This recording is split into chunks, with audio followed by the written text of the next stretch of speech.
होती आतुरतेने वाट, सर्वजण ज्या मंगलमय दिवसाची पाहत होते आतुरतेने वाट. उजाडली आहे आज स्वातंत्र्य दिनाची पहाट, सर्व महापुरुषांना वंदन करूनी करतो मी माझ्या भाषणाला सुरुवात. आदरणीय विचारपीठावरील मान्यवर, पूज्य गुरुजन वर्ग आणि इथे जमलेल्या माझ्या छोट्या मोठ्या बालमित्रांनो, आज 15 ऑगस्ट आपल्या भारताचा स्वातंत्र्य दिन. सर्वप्रथम मी स्वातंत्र्य दिनाच्या सर्वांना शुभेच्छा देतो. दिनांक 15 ऑगस्ट 1947 रोजी आपला भारत स्वतंत्र झाला. ती सकाळ प्रत्येक भारतीयासाठी खूपच वेगळी अशी होती.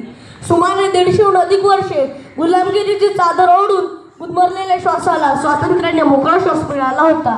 केवळ दिल्लीच्या लाल किल्ल्यावरच तिरंगा ध्वज फडकलेला नव्हता, तर तो तिरंगा प्रत्येक भारतीयाच्या हृदय झळकलेला होता.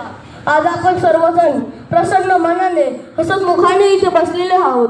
हा स्वर्णमय दिन पाहण्याचे भाग्य आपणास लाभत आहे. पण ही स्वातंत्र्याची कथा फारच मोठी आहे. वीरांचे बलिदान, स्वातंत्र्य सैनिकांचे स्वातंत्र्य लढ्यातील योगदान यामुळेच स्वातंत्र्याचे स्वप्न साकार झाले.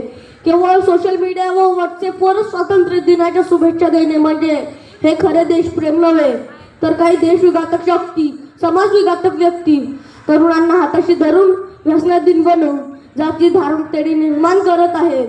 आपल्या देशाच्या एकतेला बाधा आणण्याचा प्रयत्न करत आहेत. अशा समाजविघातक, देशविघातक शक्तींवर वेळेचा आळा घालणे, त्यांचा बंदोबस्त करणे, त्यासाठी तरुणांनी हे राष्ट्राच्या दृष्टीने गरजेचे आहे. त्यासाठी तरुणांनी जागरूक होणे हे राष्ट्राच्या दृष्टीने गरजेचे आहे. आपला देश ज्या देशाला स्वर्णिम इतिहास आहे, उज्ज्वल परंपरा आहे, आज आपल्या सर्वांनाच वाटते की आपला देश जागतिक महासत्ता बनला पाहिजे, विश्वगुरू बनायला पाहिजे. त्यासाठी कोणत्याही नव्या टेक्नॉलॉजीची गरज नाही, तर त्यासाठी समतेची, बंधुतेची, एकतेची टेक्नॉलॉजी पाहिजे. त्यासाठी कोणत्याही मंत्रतंत्राची गरज नाही, तर त्यासाठी माणुसकीच्या मंत्राची गरज पाहिजे. पण सांगायला अतिशय खंता वाटते, स्वातंत्र्याच्या इतक्या वर्षानंतरही आपण गुन्हेगारी, भ्रष्टाचार, हिंसाचार अशा वाईट समस्यांशी लढत आहोत.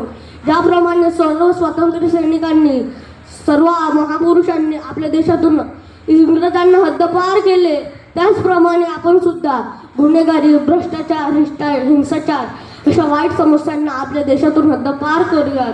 चला तर मित्रांनो, आपल्या देशाला एक विकसित देश बनवूयात.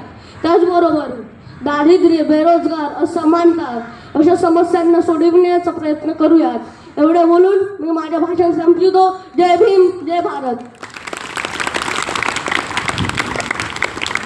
धन्यवाद आदित्य.